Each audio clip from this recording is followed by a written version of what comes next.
Estamos aqui hoje na nossa Escola da Fé, conversando com um amigo, Rodrigo Pedroso, que é procurador na Universidade de São Paulo e que é católico, milita aí na sua fé católica.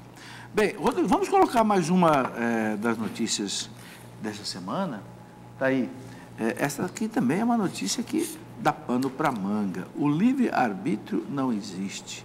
Dizem neurocientistas. Quer dizer que o livre-arbítrio não existe a liberdade. E aí a notícia diz assim, novas pesquisas sugerem que o que cremos ser escolhas conscientes são decisões automáticas, tomadas pelo cérebro.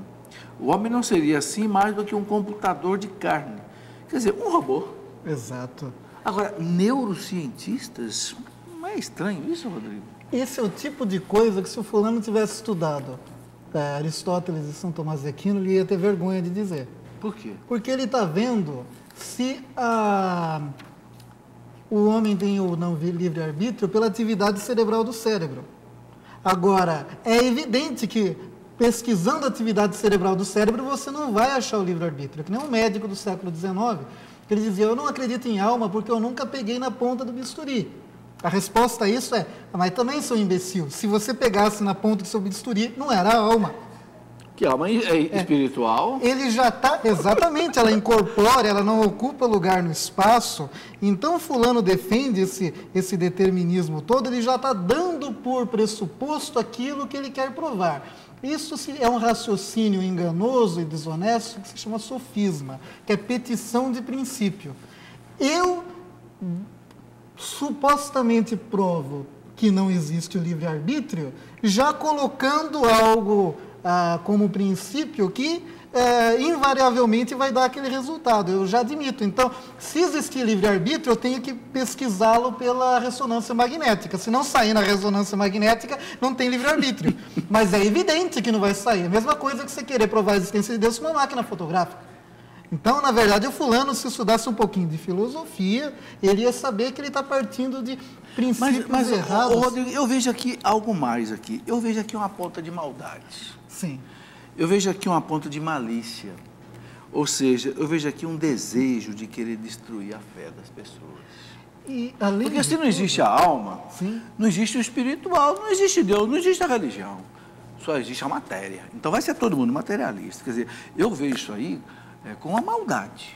Sim, e é uma posição determinista, eu vou até invadir a seara do senhor que é físico, né? O princípio de Heisenberg. O determinismo não vale nem para a matéria. De jeito nenhum. Nem para a matéria, porque quando você vai ver a posição do elétron, que está lá circulando o núcleo do átomo, se você prevê a posição dele, você não consegue aferir a velocidade. Se você mede a velocidade, não consegue prever a posição. É ou não é verdade? Não, e é tão complicado que o princípio dual da matéria e ponta que acabou não conseguindo explicar o átomo moderno, né? De Niels Bohr e etc. E quando se chegou a compreender exatamente o movimento do elétron, né? Se chegou exatamente analisando, às vezes com uma partícula, às vezes com uma onda. Exatamente, a né? própria luz. São as equações de Schrödinger.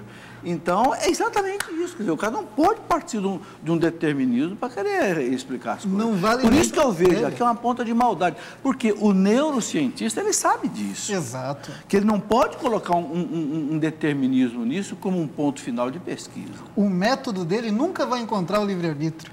E, aliás, como o senhor disse, maldade, e quem está interessado em que não exista livre-arbítrio no homem? Hoje existem, por exemplo, fundações norte-americanas, a Fundação Ford, a Fundação MacArthur, elas têm um exército de cientistas sociais, de psicólogos e cientistas do comportamento, pagos regiamente com tudo que eles precisam de equipamento, material de pesquisa, apenas para estudar o comportamento humano, para se ver como se controla o comportamento humano. Isso, o maior investimento em ciência que se faz hoje é no controle do comportamento humano. E o homem, ele é um microcosmo, porque o homem, ele recapitula toda a natureza. Os minerais, o que vale para os minerais, vale para o homem. As leis físicas, as leis químicas, as leis biológicas. O que vale para o vegetal, em geral, vale para o homem também, porque o homem cresce, o homem respira. O que vale para o animal, vale para o homem, mas o homem não se reduz a isso, ele tem algo a mais. Entendeu? Alma. Que é a alma espiritual que se demonstra pela razão natural. Agora, o homem tem algo em comum com o cachorro. Foi assim que o Pavlov descobriu a lavagem cerebral, que depois, nos países comunistas, ela foi utilizada, que o Pavlov ele descobriu que ele condicionava o cachorro com a campainha. Ele sempre tocava a campainha quando punha comida para o cachorro. E aí, era só ele tocar a campainha, o cachorro já começava a ensalivar. Ele descobriu o reflexo condicionado, que foi o princípio da lavagem cerebral, o princípio aplicado na lavagem cerebral. Ora, se o homem tem algo em comum com o cachorro e você só considera essa parte canina do homem e trata o homem como um cão, brevemente ele está transformado num cão. Você adestra ele, ele se torna um cãozinho dócil e, como o professor Felipe Aquino mencionou, existe maldade por trás disso e eu desconfio que é isso, querem nos tratar como cães. E aí é preciso chamar a atenção das pessoas pelo seguinte, que sai uma notícia dessa, né? Eu não fui procurar essas notícias. Essas notícias eu abro 3 fontes de pesquisa na internet rapidamente e preparo as notícias aqui. Cai uma notícia, a pessoa não é neurocientista, o leigo que vai ler não é neurocientista, não sabe São Tomás de Aquino, não sabe Santo Agostinho, não sabe nada, e ele acha que porque o cara é neurocientista, ele provou uma verdade. Não provou, ele provou uma mentira. Exatamente. Então nós temos que ficar preparados para não comer gato por lebre, como se diz, né? Dizem que o homem que não tem fé não é que ele não acredita em nada, é que ele acredita em tudo. As épocas... As épocas, por exemplo, de maior procura de superstição, astrologia, tarô, espiritismo, cristais, essas coisas ocorreram em épocas de declínio da febre da Renascença.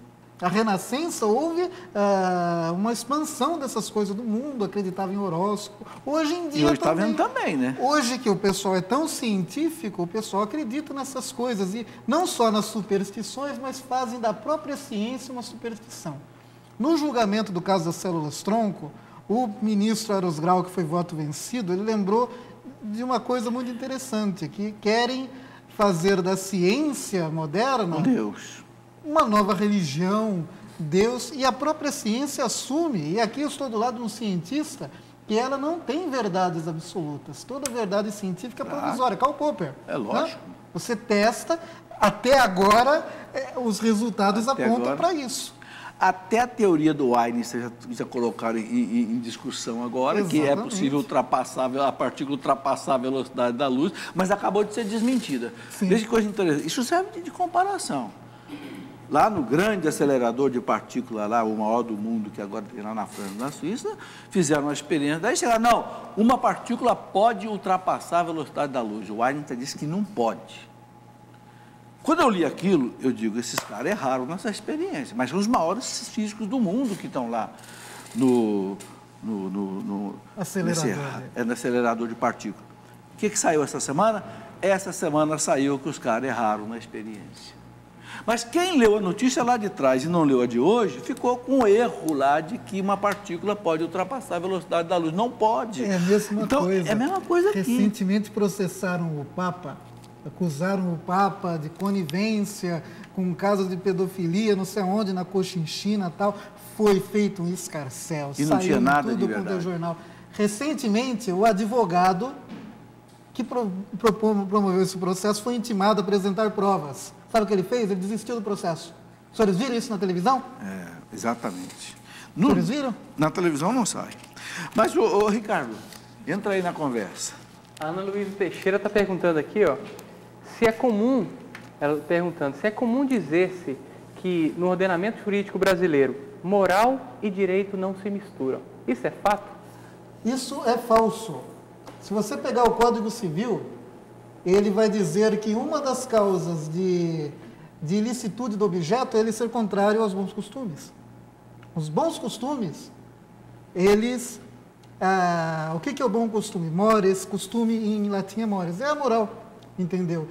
O direito, ele tem um forte componente moral, porque a única coisa que segura o cumprimento das leis é a moral, não é a polícia.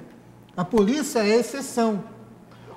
A força do direito existe porque a maioria das pessoas tem a convicção moral de que elas têm o dever de obedecer às leis. Se cai esse dever da consciência das pessoas, o direito... Por exemplo, as grandes revoluções acontecem assim. Por exemplo, está havendo um protesto lá contra o rei, contra o czar e tal. Aí o czar manda o exército atirar na população.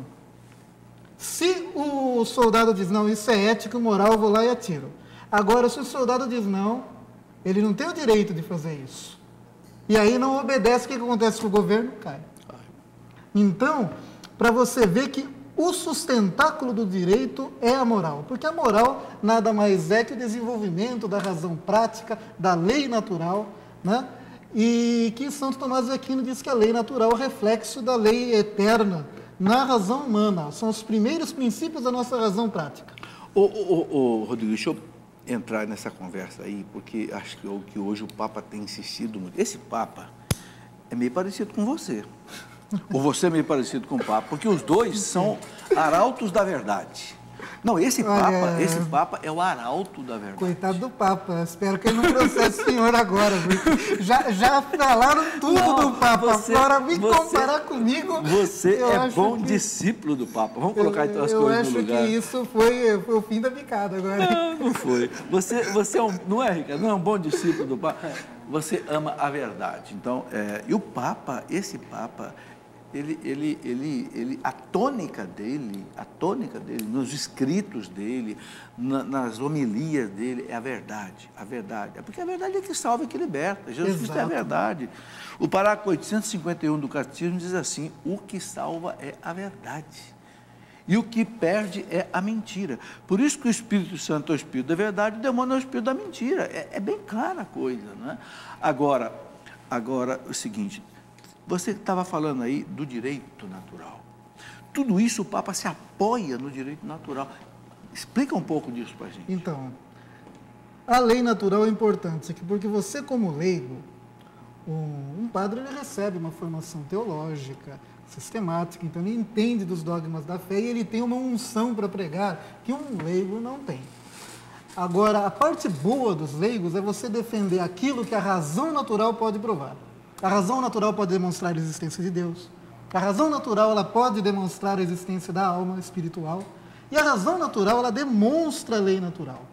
E isso é importante, e é importante que exista um trabalho para a defesa dessa lei natural, porque hoje em dia, esses grupos que querem controlar o comportamento das pessoas, no que eles investem na destruição da lei natural.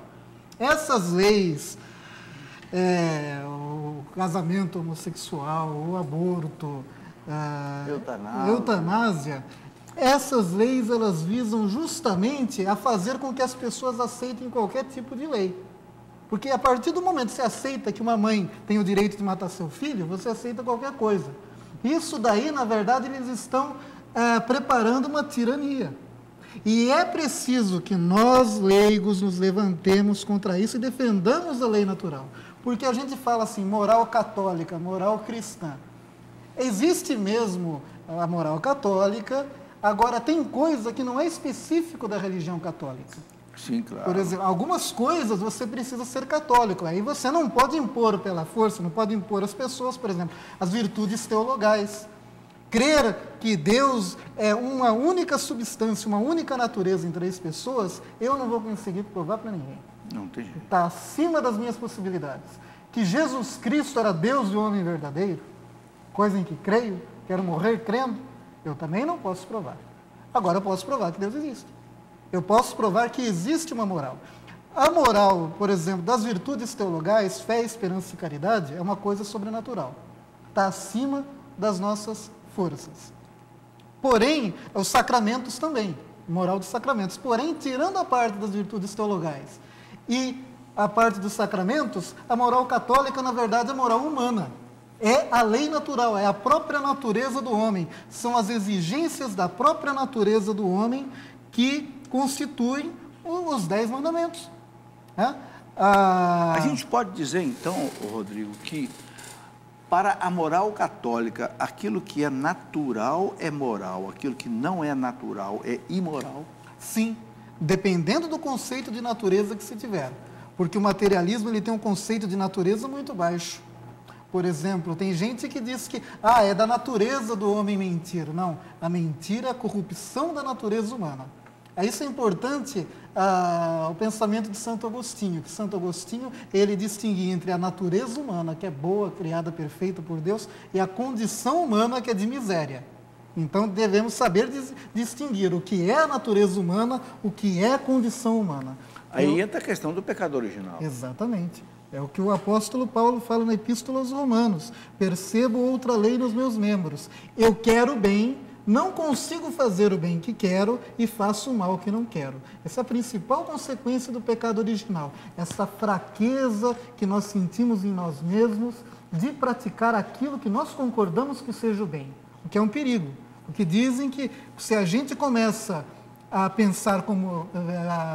a não viver como pensa, vai acabar pensando como vive. Sim. Aí vai acreditar, não, o ser humano é um bicho cruel, é o lobo do homem, e aí você se entrega. Então não é nenhuma coisa nem outra. O homem não é o bom selvagem porque ele é um animal corrompido, criado bom por Deus, mas que se corrompeu por sua própria vontade, por sua própria liberdade.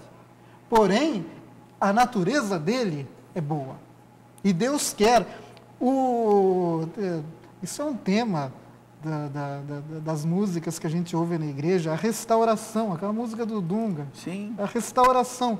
O Hugo de São Vítor, que era um pedagogo medieval, um filósofo da educação medieval, ele dizia que qual o assunto das Sagradas Escrituras? Que antes da gente ler um livro, a gente precisa saber, qual o assunto desse livro, né? Para a gente saber o que é. Aí ele diz, o assunto das Sagradas Escrituras é a obra da restauração humana, entendeu? É justamente restaurar a natureza e elevar a um ponto além da própria natureza. O Cristo é tão bom que ele nos pega abaixo do que nós deveríamos ser e nos coloca acima. Uma vida sobrenatural.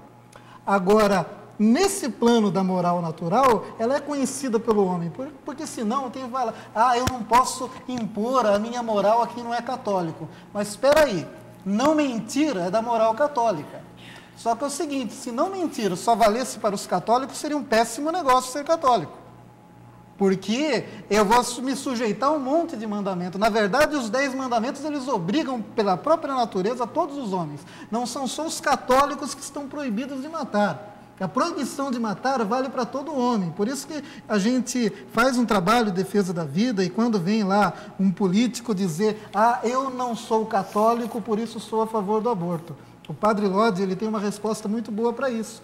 Porque não é preciso ser católico para ser contra o aborto. Claro. Basta ser gente. Então ele dizer, eu não sou gente, por isso sou a favor do aborto.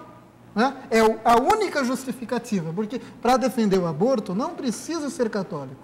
Não é porque está na Bíblia que não se pode matar, porque não é. Porque mesmo que Deus não dissesse, eu teria obrigação de saber, porque eu estou diante de um semelhante que tem uma vida como a minha.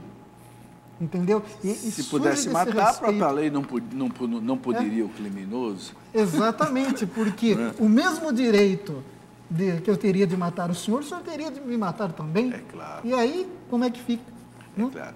Rodrigo, aqui mais uma notícia, coloca aí para nós, Ellen, para uma juíza, doadora de óvulos não é parente. Na verdade, essa notícia aqui, eu vejo assim como mais uma daquilo que eu chamo de escândalos da proveta. Né? Eu já contei aqui, por exemplo, vários casos de escândalo da proveta, né, que é uma coisa horrorosa, mas inclusive aquele caso na Inglaterra em que a enfermeira trocou 2 óvulos de 2 mulheres que iam ser inseminadas, né? A mãe loira teve um filho negro e a mãe negra teve um filho loiro. E aí a justiça que vai ter que resolver com quem que vai ficar quem. Agora aqui eu vejo uma notícia que terá uma interface com isso. Filho está com a mãe que gestou o bebê. O processo já dura 3 anos. Um ex-casal de lésbicas de São Paulo disputa na justiça a guarda de um menino gerado com os óvulos de uma e gestado no útero da outra. As enfermeiras viveram, as duas, né, eram enfermeiras, viveram juntas durante 6 anos. No 3º ano, decidiram ter um bebê por meio da fertilização in vitro. Uma cedeu os óvulos, que foram fecundados com espermatozoide, de um doador anônimo e depois transferidos para o útero da outra. Durante a gravidez, o casal começou a se desentender. Uma queria que seu nome também figurasse no registro de nascimento do filho, a outra rejeitou a ideia. Resultado, se separaram e agora estão brigando na justiça pelo bebê. Eu vou ter que ser radical aqui. Porque fecundação in vitro é uma coisa que só se resolve proibindo. É uma coisa intrinsecamente contrária à dignidade humana. O catecismo da igreja coloca isso bem claro. Gera uma série de problemas porque a fecundação in vitro, ela possibilita, olha o caos, só para ter ideia do caos, que uma mãe doe o óvulo, esse óvulo vai ser fecundado na proveta, vai ser implantado na barriga de uma outra mulher e depois para uma terceira mulher, criar. A tal da barriga de aluguel. Então, fulano, quem que vai ser a mãe dessa criança? A mulher que encomendou a criança, como se encomenda um bolo? Vai ser a mulher que cedeu o óvulo? Vai ser a outra que cedeu o útero? E como é que a justiça vai resolver esses casos? Porque acaba estourando tudo na justiça. Esse caso das inglesas lá, a coisa chegou na Suprema Corte inglesa, porque não tinha jurisprudência para o problema. E o próprio novo Código Civil, ele não é claro nesse ponto. Não, nem trata desse assunto direito. Existe um novidadeirismo no âmbito jurídico, em que, às vezes, as pessoas estão mais preocupadas em ser originais do que em serem justas, né? E as monstruosidades vão se multiplicando. Isso daí, coitada dessa criança. Imagina como ela vai ficar. Aí a gente vê por que a igreja não aprova essas coisas. Porque, no fundo, fere a dignidade da pessoa. Exatamente. Né? Eu já coloquei dentro desse mesmo assunto aqui uma notícia que é o seguinte: nos Estados Unidos hoje há uma geração que não sabe quem são os seus pais. Sim. Porque foram gerados por inseminação artificial, por doação anônima de um sêmen, e um menino descobriu, né, que ele tinha 80 irmãos. Tinha um médico tarado lá também. Não é? Quer dizer, ele usava os espermatozoides dele para fecundar todas as mulheres da clínica. Então, aí qual é a família desse jovem? Com quem que ele vai se reunir agora se ele tem 80 irmãos? Não é? É uma coisa maluca, né? Agora me fugiu. Não, tudo bem. Eu queria deixar essa questão bem clara, porque muitas pessoas dizem assim: não, mas é maldade da igreja. O casal não pode ter um filho porque tem problemas de saúde e a igreja impede a inseminação artificial. Não é maldade da igreja, não é. O que a igreja ensina, está aqui no Catecismo, parágrafo 1561, bem claro, diz assim, não é? Que o ato fundante da vida, ou seja, o ato de dignidade da pessoa que vai vir ao mundo, é o ato de amor dos seus pais, que é o ato sexual, através do qual eles exercem a paternidade e a maternidade que receberam de Deus, num ato de amor para gerar a criança. Aí ele diz: não se pode lançar a geração da vida na mão de um técnico, de um bioquímico, de um farmacêutico, de um químico num laboratório. Porque é uma vida, não é um pé de eucalipto que está sendo É uma outra pessoa. gerado. É uma outra pessoa. Um filho não é propriedade dos pais. E eu quero ter um filho. O filho é um dom, não é um direito. Como se todo mundo merecesse um filho. Porque às vezes os filhos aparecem até para quem não merece. Então é um dom. Rodrigo, vamos fazer mais um intervalo, já está na hora. Depois eu vou pedir ali para o Ricardo preparar perguntas que houveram aí. Eu ia até dizer que a evolução do direito de família, no sentido de cada vez mais os filhos terem conhecimento de quem são seus pais. Então tem lá o direito à investigação da paternidade, cada vez mais amplo, agora com o exame de DNA. E, nesse caso da fecundação in vitro, é o contrário. Coloca-se o sigilo, cada vez mais se restringe o direito dessas crianças, dessas pessoas, porque elas vão ficar adultas, a conhecerem os seus pais biológicos genéticos, né? Ok.